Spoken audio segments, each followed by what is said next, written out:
अल्हम्दुलिल्लाहि रब्बिल आलमीन वस्सलातु वस्सलामु अला सय्यिदिल अंबिया'i वल मुरसलीन मुहम्मदिन व आलिहि व अस्हाबिहि अजमईन अम्मा बाद अऊज़ु बिल्लाहि मिनश शैतानिर रजीम बिस्मिल्लाहिर रहमानिर रहीम फ़इज़ा क़ुज़ियतिस सलातु फ़ंतशिरू फ़िल अर्ज़ वब्तगू मिन फ़ज़लिल्लाह वज़्कुरुल्लाह कसीरन लअल्लकुम तुफ़्लिहून। सदक़ल्लाहुल अज़ीम। वक़ाल अन्नबिय्यु सल्लल्लाहु अलैहि व आलिहि वसल्लम मा आला मन इक़्तसद औ कमा क़ाल रसूलुल्लाहि सल्लल्लाहु अलैहि व आलिहि वसल्लम। अल्लाह ताला ने इस्लाम हमको दिया है, वो इस्लाम सिर्फ़ हमारी मस्जिदों तक महदूद नहीं है कि हमने मस्जिद में आए अल्लाह अल्लाह किया और उसका ज़िक्र किया, घरों पे गए तो ज़िक्र कर लिया, लेकिन जब हम अपनी दुकानों पे जाएं या अपनी तिजारत पर जाएं या अपने माश के लिए जाएं तो वो हम अल्लाह ताला को भूल जाएं और उसके अहकामात को भूल जाएं। ये इस्लाम सिर्फ़ इसलिए नहीं आया। इस्लाम ने इबादत से लेकर मुआमलात तक और इसके बाद भी जितनी चीज़ें हो सकती थी उन सारी चीज़ों से हमको आगाह किया, हमारी रहनुमाई की, हमारी तरबियत की और हमें उसके बारे में बताया। और इबादत जिस तरीके से नमाज, रोज़े, ज़कात, हज हैं, इनके ये चीज़ें फ़र्ज़ हैं। इन फ़र्ज़ों के बाद एक फ़र्ज़ ये है कि बंदा हलाल रोज़ी कमाए और बंदा हलाल रोज़ी की फ़िक्र करे। हलाल रोज़ी कमाना ख़ुद एक इबादत है और अल्लाह ताला के क़ुर्ब का ज़रिया है। जब बंदा हलाल रोज़ी खाता है तो इबादत में मज़ा आता है, इबादत में लज्जत मिलती है, उसको अल्लाह की खुशनुदी हासिल होती है। जब बंदा हराम कमाई खाने लगता है, झूठ बोलने लगता है, मक्कारी करने लगता है, दगा देकर पैसा कमाने लगता है, किसी का पैसा ले लिया तो देता नहीं, अमानत में ख़यानत करता है, कर्ज़ ले लेता है तो अदा नहीं करता है या उसमें टाल मटोल करता है, अगरचे वो सफ़े अव्वल का नमाजी हो लेकिन उसको अपनी नमाज़ों में, अपनी इबादत में वो मज़ा नहीं मिलेगा जो उसको मज़ा मिलना चाहिए। हमारे सबसे बड़ा मसला ये है कि हमें नमाज़ों में वो लुत्फ़ नहीं आ रहा जो सहाबा को आता था, हमें नमाज़ों में वो मज़ा नहीं आ रहा जो सहाबा किराम को आता था। इसका बुनियादी फ़र्क ये है कि हमने अपनी कमाई पर ध्यान नहीं दिया। हम अपनी इबादत पर तो ध्यान देते हैं कुछ हद तक कि हमारी नमाज़ें ना छूट पाए जो दीनदार तबका है, लेकिन अपने मामलात पर ध्यान नहीं देते कि हमने ये पैसा कहाँ से कमाया, कैसे कमाया, किससे झूठ बोला, हमने मिरास में अपनी बहनों का हक़ दिया कि नहीं दिया, हमने अपनी माँ के साथ कैसा सलूक किया, इसका हम ध्यान नहीं करते और हम इसको दीन समझते भी नहीं। जबकि अल्लाह रब्बुल इज़्ज़त फरमा रहे हैं फ़इज़ा क़ुज़ियतिस सलातु फ़ंतशिरू फ़िल अर्ज़, जब नमाज हो जाए ज़मीनों में फैल जाओ, वब्तगू मिन फ़ज़लिल्लाह, और अल्लाह का फ़ज़ल तलाश करो। अल्लाह का फ़ज़ल क्या है? रिज़्क़ है, हलाल रिज़्क़। ये अल्लाह ताला ने रिज़्क़ को फ़ज़ल कहा। कुरान में दूसरी जगह कहा वतरल फ़ुल्का फ़ीही मवाख़िरा लितब्तगू मिन फ़ज़लिही वलअल्लकुम तशकुरून। आप देखेंगे कि ये समंदर को कश्तियाँ फाड़ती हैं ताकि वो अल्लाह ताला का फ़ज़ल तलाश करे। या आप देखिए इस्लाम ने इक़्तिसादियात का मसला बता दिया, कितनी अहम चीज़ बताई और रहनुमाई की। आज बड़े बड़े जहाज़ समंदर में इसलिए जाते हैं तो अपना सामान ढोते हैं, एक मुल्क से दूसरे मुल्क तक पहुंचाते हैं ताकि मईशत अच्छी हो जाए। ये कुरान मुक़द्दस ने बताया। और इसके अलावा दूसरी आयतों में कुरान मुक़द्दस ने भी बताया या अय्युहल्लज़ीना आमनू, ए ईमान वालो, ला ताकुलू अम्वालकुम बैनकुम बिल बातिल, तुम लोग एक दूसरे का माल नाहक तरीके से मत खाओ, इल्ला अन तकून तिजारतन अन तराज़िम बैनकुम, मगर ये कि तिजारत के ज़रिए से और आपस में रज़ामंदी के ज़रिए से एक दूसरे का माल खाओ। ये बताया है अल्लाह रब्बुल इज़्ज़त ने, कुरान ने हमारी रहनुमाई कर दी कि हलाल कमाई कमाओ और हलाल खाओ। इसमें कोई अल्लाह ताला ने हमारे ऊपर कोई पाबंदी नहीं लगाई कि हम माल ना कमाए। माल कमाना है, लेकिन एक पाबंदी ये है कि हलाल कमाना, और दूसरी पाबंदी क्या है कि रिजालुल ला तुल्हीहिम तिजारतुन वला बैउन अन ज़िक्रिल्लाहि व इक़ामिस सलाति व ईताइज़ ज़का, कि वो ऐसे लोग हैं जिनको लेन देन, ख़रीदो फ़रोख्त अल्लाह के ज़िक्र से, नमाज कायम करने से, ज़कात अदा करने से, तिजारत और लेन देन गाफिल नहीं करती। पता ये चला, ये सहाबा किराम के बारे में आयत करीमा नाजिल हुई। पता चला कि सहाबा किराम तिजारत करते थे, सहाबा किराम लेन देन करते थे, सहाबा के कारोबार थे, और वो हलाल खाते थे, हलाल कमाते थे, अपने बच्चों को भी हलाल खिलाते थे। लेकिन उनको दुनिया कमाते थे, लेकिन वो दुनिया उनको अल्लाह ताला के ज़िक्र से गाफिल नहीं करती थी। दूसरी शर्त यह है कि बंदा दुनिया कमाए, खूब कमाए, लेकिन पहली क्या थी, हलाल कमाए। दूसरी, अल्लाह ताला के ज़िक्र से गाफिल ना हो जाए, उसकी नमाजें ना छूटने लगे, अल्लाह के अज़कार ना छूटने लगे, कुरान मुक़द्दस ना छूटने लगे। खूब दुनिया कमाए और अल्लाह रब्बुल इज़्ज़त बंदे को इसमें बरकत देता है। नबी अलैहिस्सलातु वस्सलाम ने फरमाया, लअन यहततिबा अहदुकुम खुज़मतन अला ज़हरिही, तुम में से कोई शख्स लकड़ी का गट्ठर ले और उसको अपनी पीठ पर लाद ले, खैरुम मिन अन यसअला अहदन, ये इससे कहीं बेहतर है कि वो लोगों के सामने हाथ फैलाए, लोगों से सवालात करे। फ़युअतियहु औ यमनाहु, तो सामने वाला बंदा उसको दे या ना दे। एक जवान इंसान है जिसको अल्लाह रब्बुल इज़्ज़त ने सेहत दी है, जिसको अल्लाह ताला ने एक जिस्म दिया है, वो लोगों के सामने हाथ फैलाए, लोगों के सामने जलील हो, इस्लाम इसको पसंद नहीं करता। इस्लाम ने कहा तुम कमाओ, चाहे पेशा जितना कमतर ही क्यों ना हो, जंगल चले जाओ, लकड़ी काट कर अपनी पीठ पर लाकर बेचो, रिक्शा चला लो, रेड़ी लगा लो, सब्जियां बेच लो, लेकिन हलाल कमाओ, किसी के सामने हाथ मत फैलाओ। इस्लाम किसी के सामने हाथ फैलाने को अच्छा नहीं समझता, इसमें ज़िल्लत है या रुसवाई है। हमने किसी के सामने हाथ फैलाया, अगर उसने हमको पैसे दे दिए तो ये उसका एहसान हो जाएगा, और जब वो हमको देखेगा या हम जब उसको देखेंगे तो हमें उसका एहसान याद आएगा कि इसने हमारे पर यह एहसान किया था। हो सकता है अगर वो पेट का हल्का होगा तो 4 जगह कहेगा कि हमने फला साहब की मदद की थी, इशारों में कह देगा, अगर साफ तरीके से नहीं कह पाएगा। वो वाक़या आपने लतीफ़ा सुना है कि एक बंदे के पास कपड़े नहीं थे, उसको दावत में जाना था, तो कहा दोस्त ने उससे कि मैं आपको कपड़े दे देता हूँ, आप हमारे साथ चले। वो साथ में चले गए। जब वहाँ दावत में पहुँचे तकरीब में, तो कहा आपके कपड़े बहुत अच्छे माशाल्लाह, तो कहा मैंने इनको दिए हैं। तो उसने कहा भाई आपको कपड़ा देना ही नहीं चाहिए था, आपने 4 आदमियों के सामने हमें जलील कर दिया। कहा ठीक है हम नहीं कहेंगे। दूसरे आदमी ने पूछा कि आपको ये शेरवानी कपड़े बहुत शानदार हैं, तो उन साहब ने कहा मैंने इनको बिल्कुल नहीं दिया।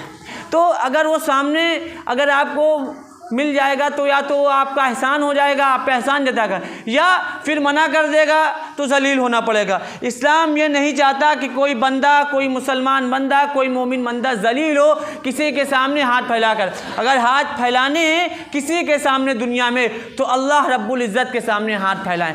पहली मर्तबा अगर किसी से आपने कुछ मांगा, उससे दे दिया तो ठीक, दूसरी मर्तबा आप याद दिला सकते हैं, लेकिन आपने यूँ ही तीसरी मर्तबा किसी बंदे से मदद मांगी, गोया कि आप ने अल्लाह के साथ किसी को शरीक कर दिया, क्योंकि आपको अल्लाह की ज़ात पर भरोसा नहीं है। अगर हमने तीसरी मर्तबा किसी से कहा और किसी से इसरार करके मांगा, तो गोया कि हमारा ये यकीन है कि राज़िक ये बंदा है, रिस्क देने वाला ये बंदा है, लेकिन असल राज़िक अल्लाह है। अल्लाह ताला ने हमारे लिए असबाब बनाए हैं, अल्लाह ताला ने हमारे लिए दुनिया के दरवाजे खोले हैं। अल्लाह कह रहा है कि जाओ दुनिया में नमाज़ें पढ़ो, कुरान पढ़ो और माश के लिए निकल जाओ, हलाल कमाई के लिए निकल जाओ। वब्तगू मिन फज़लिल्लाह, और मेरे फजल को तलाश करो, वज़कुरुल्लाह कसीरा, और खूब जिक्र करो, लअल्लकुम तुफ्लिहून, फिर कामयाबी तुम्हारे पास आएगी, ये दुनिया तुम्हारे कदमों में आ जाएगी। अगर हलाल कमाई का पाबंदी करोगे और मेरे जिक्र करते रहोगे तो दुनिया हम तुम्हारे कदमों में लाकर रख देंगे, और गुर्बत कभी तुम्हारे पास नहीं आएगी, गुर्बत कभी तुम्हारे पास नहीं आएगी, गुर्बत नहीं चलेगी। हज़रत उमर रज़ियल्लाहु ताला अन्हु फरमाते थे, बंदे का घटिया से घटिया पेशा इख्तियार कर लेना, घटिया से घटिया पेशा इख्तियार कर लेना, जिसकी दुनिया में कोई इज्जत ना हो, मोची का, गोया कि आप समझ लें, मिसाल मैं दे रहा हूँ कि पेशा इख्तियार कर लेना। लोगों के सामने हाथ फैलाने से कहीं बेहतर है कि लोगों के सामने बंदा हाथ फैलाए। एक जवान बंदा जिसको अल्लाह ताला ने ताकत दी हो, जिसको अल्लाह ताला ने क़ुव्वत दी हो, जिसको अल्लाह ताला ने जिस्म दिया हो, वो अपने आप को जलील करे, वो अपने आप को रुसवा करे, वो अपनी इज़्ज़त को तार तार करे, वो ये अल्लाह रब्बुल इज़्ज़त को नापसंद है। इसीलिए अल्लाह रब्बुल इज़्ज़त फरमाते हैं मेहनत करो और हलाल कमाई कमाओ। नबी अलैहिस्सलातु वस्सलाम ने फरमाया, साहबी फरमाते हैं कि रसूलुल्लाह सल्लल्लाहु अलैहि वसल्लम ने फरमाया कि बंदे की सबसे बेहतरीन कमाई हाथ की कमाई है। किसी बंदे ने अपनी हाथ की कमाई से बेहतर कोई चीज़ नहीं खाई। फिर फरमाया कि हज़रत ज़करिया अलैहिस्सलातु वस्सलाम बढ़ाई का काम करते थे और अपने हाथ की कमाई खाते थे। हज़रत दाऊद अलैहिस्सलातु वस्सलाम अल्लाह ताला ने व अलन्ना लहुल हदीद, उनके लिए लोहे को नरम कर दिया, वो लोहे का काम करते थे। खुद हमारे आका नबी अलैहिस्सलातु वस्सलाम कपड़े की तिजारत करते थे। जब हज़रत खदीजा रज़ियल्लाहु ताला अन्हा को ये पता चला कि मोहम्मद अलैहिस्सलातु वस्सलाम भी तिजारत करते हैं, तो आपने अपना माल देकर अल्लाह के रसूल सल्लल्लाहु अलैहि वसल्लम को भेजा। और आप देखिए कितने माहिर ताजिर थे कि आपने उनका सामान लिया और हज़रत खदीजा रज़ियल्लाहु ताला अन्हा ने कहा कि हम आपको इसका मुनाफा देंगे, आपको इसमें जो बेनिफिट होगा वो आपको मिलेगा। अल्लाह के रसूल सल्लल्लाहु अलैहि वसल्लम साथ में मैसरा जो हज़रत खदीजा का गुलाम था उसको लेकर गए। रसूलुल्लाह सल्लल्लाहु अलैहि वसल्लम जब मुल्के शाम से तिजारत कर वापस आए तो जितने दूसरे ताजिरों को फ़ायदा होता था उससे कहीं ज़्यादा फ़ायदा रसूलुल्लाह सल्लल्लाहु अलैहि वसल्लम को हुआ। उसकी वजह क्या? मैसरा फरमाते हैं हज़रत खदीजा से कि उसकी वजह यह थी कि आपकी सदाकत, आपकी अमानतदारी, आपकी सच्चाई, कि आपने झूठ नहीं बोला, आपने तिजारत की अपनी ज़िंदगी में। एक सहाबी थे अब्दुल्लाह बिन अबील हमसा रज़ियल्लाहु ताला अन्हु, आपने उनसे लेन देन किया, मामलात किए। उन्होंने कहा या रसूलल्लाह मैं घर जाकर आपको पैसे लाकर देता हूँ। वो गए और उनके दिमाग से निकल गया, वो भूल गए। 3 दिन के बाद आए, उसी जगह पर रसूलुल्लाह सल्लल्लाहु अलैहि वसल्लम खड़ा हुआ पाया और मादरत पेश की। रसूलुल्लाह सल्लल्लाहु अलैहि वसल्लम ने फरमाया मैं 3 दिन से तुम्हारा यहाँ इंतज़ार कर रहा था, बस तुम्हारे ना आने की वजह से मुझे थोड़ी तकलीफ़ हुई। यह आपने तरीका बताया तिजारत करने का कि आपने अपनी पूरी 63 साल की ज़िंदगी में कभी झूठ नहीं बोला, कभी झूठ नहीं बोला। आपने भी तिजारत की, सहाबा किराम ने भी तिजारत की। हज़रत अब्दुर्रहमान इब्न औफ रज़ियल्लाहु ताला अन्हु ने बहुत बड़ी तिजारत थी, बड़े मालदार साहबी थे। उस्मान इब्न अफ़्फ़ान रज़ियल्लाहु ताला अन्हु बड़े मालदार साहबी थे, जिनका लक़ब अल्लाह के रसूल सल्लल्लाहु अलैहि वसल्लम ने गनी रख दिया था, मालदार रख दिया था। इन सब साहबी ने तिजारत की, बड़ा माल कमाया, बड़ा पैसा कमाया, लेकिन 2 चीज़ों का हमेशा ख्याल किया। पहली चीज़ हमेशा हलाल कमाई और दूसरी चीज़ अल्लाह के ज़िक्र से कभी ये गाफिल नहीं हुए। दुनिया मिल रही है, उसके बाद भी अल्लाह को याद कर रहे हैं, अल्लाह का शुक्र कर रहे हैं कि अल्हम्दुलिल्लाहिल्लज़ी फ़द्दलनी अला कसीर मिम्मन खलक़ तफ़दीला। अल्लाह ये तेरा फ़ज़ल है जो तूने मुझे दिया, इन लोगों से ज़्यादा मालो दौलत दे दिया। जब बंदा अल्लाह ताला को खुशी में याद करता है, जब बंदा अल्लाह ताला उसको दे रहा है, बंदा याद कर रहा है, तो अल्लाह ताला उसको मज़ीद देता है, दुनिया उसके कदमों के नीचे ला के रख देता है। और ये देखा गया कि अल्लाह के रसूल सल्लल्लाहु अलैहि वसल्लम और वो सहाबा जो मक्का मुकर्रमा में थे, तन्हा थे, लोग उनको मारते थे, पत्थर मारते थे, कांटे पे चलते थे। लेकिन फिर मक्का फ़तह हुआ। मक्का फ़तह होने के बाद एक एक साहबी एक एक का गवर्नर बना, यहाँ तक कि अबू हुरैरा रज़ियल्लाहु ताला अन्हु हुजरे आयशा और मस्जिद नबवी के दरमियान लेटे रहते थे और लोग समझते थे कि मिर्गी आ गई। लेकिन अबू हुरैरा तुम्हें मिर्गी नहीं आती थी, ये भूख की शिद्दत की वजह से हालत ख़राब होती थी। लेकिन आज मैं फ़ला इलाके का गवर्नर हूँ और मैं रेशमी इस रुमाल से अपनी नाक को साफ़ कर रहा हूँ। तो दिया सहाबा किराम को अल्लाह ताला ने, क्योंकि उन्होंने अल्लाह के ज़िक्र को किया, लअल्लकुम तुफ़्लिहून, ताकि कामयाब हो जाओ। उन्होंने अल्लाह का जिक्र किया, हलाल कमाई, हमेशा हलाल कमाई, हराम की तरफ देखा भी नहीं, चाहे जितनी बड़ी दुनिया मिले, कभी हलाल नहीं कमाया। क्यों? क्योंकि कुरान ने इससे रोका था, वैलुल लिल मुतफ़्फ़िफ़ीन, बर्बादी है और हलाकत है उन लोगों के लिए जो नाप तौल में कमी करने वाले हैं। कुरान ने कई जगह और फरमाया कि जो हराम कमाई खाने वाले हैं, कमाने वाले हैं, उनके लिए क्या है, फ़इल्लम तफ़अलू फ़अज़नू बिहर्बिम मिनल्लाहि व रसूली। सूद खाने वालों के ताल्लुक़ से फरमाया या सूद छोड़ दो, ये हराम कमाई छोड़ दो, या मुझसे और मेरे रसूल से जंग के लिए तैयार खो जाओ। तो कुरान का ये बुनियादी मौजू है कि बंदा हलाल कमाए, खूब कमाए, उसमें किसी ने नहीं रोका, लेकिन हम हलाल कमाई का छोड़कर हम हराम की तरफ जाते हैं। और दूसरा, अल्लाह के ज़िक्र से गाफिल भी हो जाते हैं कि हमें अल्लाह ताला से कोई सरोकार नहीं, हम गोया कि इस दुनिया के लिए पैदा किए गए। हम अपनी ज़िंदगी के स्टेटस को अच्छा करने के लिए और माल कमाते हैं कि हमारे ज़िंदगी का स्टेटस अच्छा हो जाए। हमारे पास माल कम है तो हम कर्जा लेकर स्टेटस अच्छा करते हैं, हम सूद लेकर स्टेटस अच्छा करते हैं, हम शादियों में सूद लेकर स्टेटस अच्छा करते हैं, हम शादियों में जाने के लिए कर्ज लेते हैं, ये सारी चीज़ें लेते हैं। लेकिन नबी अलैहिस्सलाम की हदीस फरमाया, मा आला मन इक्तसदा, जिसने मियाना रवि से खर्चा किया वो कभी गरीब नहीं होगा। जिसने मियाना रवि से खर्चा किया वो कभी गरीब नहीं होगा। कुरान ने कहा, कुलू वशरबू, खाओ पियो, चाहे जितनी महंगी गाड़ी पे चलो, चाहे जितनी महंगी घड़ी पहनो, लेकिन इसराफ ना करो, फजूल खर्ची मत करो। अगर हमारे पास हमारी तनख्वाह नहीं बढ़ रही है, हमारी आमदनी नहीं है, तो हमारे हाथ में यही नहीं है कि हम अपनी आमदनी बढ़ा लें। ये अल्लाह का फजल है, अल्लाह जिसको माल दे दे, ये अल्लाह का करम है, अल्लाह ताला जिसको माल दे दे। फज़लुल्लाह युतीहि मन यशा, ये अल्लाह का फजल है, जिसको चाहे उसे अता कर दे। हमारी तनख्वाह नहीं बढ़ रही, हमारा माल नहीं बढ़ रहा, हमारी तिजारत नहीं बढ़ रही, हम रो रहे हैं। जो हमारे हाथ में नहीं, हम उस चीज़ पे रो रहे हैं, लेकिन जो हमारे हाथ में हम उसको नहीं कर रहे। हमारे हाथ में क्या चीज़ है? जो नबी अलैहिस्सलाम ने हदीस फरमाई कि मा आला मन इक्तसदा, जिसने मियाना रवि इख्तियार की। हमारे पास पुरानी जैकेट है, मिसाल के तौर पर, ये इस जाड़े में हम पहन सकते हैं। हम अगर फटी हुए सिल के काम चला सकते तो हम उस जैकेट में अपना काम चलाएं, हम उस जैकेट को पहने। हमको शादी में जाना है, बच्चे जिद कर रहे हैं अब्बा हम नया ही कपड़ा लाएंगे, लेकिन न कपड़ा है, पहन सकते हैं, फटा नहीं है, नया उसको पहने।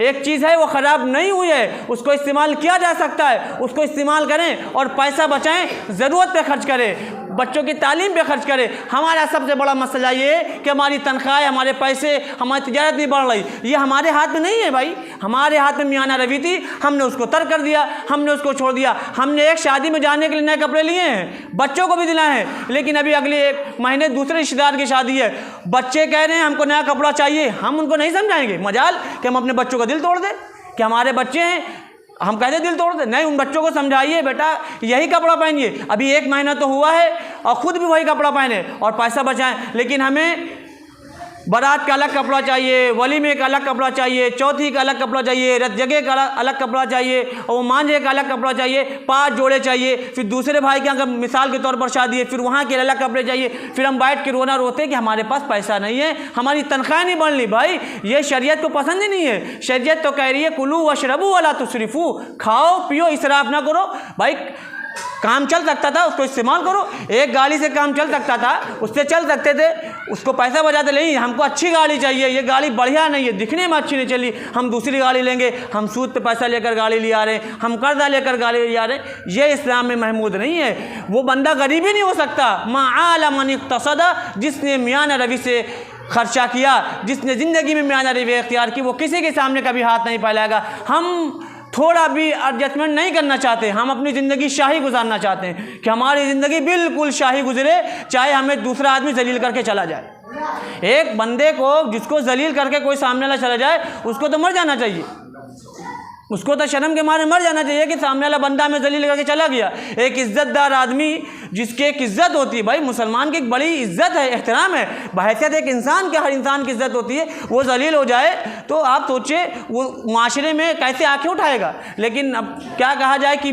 ज़मीर ख़त्म हो चुका है, ज़मीर मर चुका है, जो हमारे अंदर खुददारियत थी वो ख़त्म हो चुकी है। कोई जलील करे, कोई रोसरा करे, हमें फ़र्क ही नहीं पड़ता। हमें ज़िंदगी के मेयार को बुलंद करना है, हमें ज़िंदगी के मेयार को बुलंद करना है, उसको शानदार करना है। मत करें इसको, ख्याल करें नबी अलैहिस्सलाम की ज़िंदगी का, ख्याल करें साहबा किराम की ज़िंदगी का, ख्याल करें कुरान मुक़द्दस का कि कुरान मुक़द्दस में क्या तालीम दी है, कि हम फ़िक्र करें और हम मियाना रवि की ज़िंदगी इख्तियार करें। हम जहाँ मेरा काम चल सकता है उसको एडजस्ट करें, फजूलियात में अपना पैसा मत ज़ाय करें। एक काम हो सकता है, कपड़े वो चल सकते हैं, वो जूते पहने जा सकते हैं, नहीं शादी में हमें नया जूता चाहिए, चूँकि ये जूता हम 2-4 बार पहन चुके हैं, हमारे दोस्त हमारे रिश्तेदार देख चुके, क्या कहेंगे वही जूता पहनते रहते हैं। तो ये एक ऐसी बात है, ये लोग कहते रहेंगे ज़िंदगी भर कि फ़ला के पास ये था, फ़ला ऐसा था, फ़ला वैसा था। इनकी बातों पर ध्यान मत दे, आप देखें हम क्या कर रहे हैं, हम क्या हैं, बस उस पर ध्यान दें। लोग क्या कहते हैं इस पर मत पड़ें।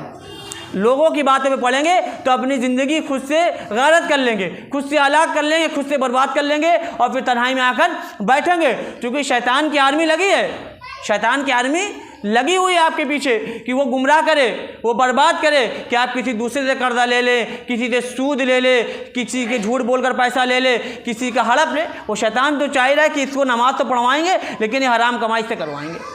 और शैतान की आर्मी लगी है, वो कामयाब हो रही है। शैतान के एजेंडे भी हैं, शैतान के जो लोग हैं वो घूम रहे हैं, वो जुमले कसर हैं, वो कह रहे हैं इनका बात ध्यान दे, कहने दे इनको, ठीक है भाई कहो मेरे पास यही चीज़ है, कसम से ये कहें कि भाई मैं माशरे में इज्जत के साथ ज़िंदगी तो गुजार रहा हूँ, अपनी ज़िंदगी देखो भाई, मियार तो बड़ा बुलंद किए हो लेकिन 4 आदमी आके चौराहे पर जलील करते हैं, घर के सामने आके जलील कर देते हैं। ये कौन सी ज़िंदगी है भाई, ये कौन सी ज़िंदगी? तो इससे बचें। मा आला मन इक्तसदा, नबी अलैहिस्सलातु वस्सलाम ने फरमाया जिसने मियान रवि इख्तियार की वो कभी गरीब और मोहताज नहीं हो।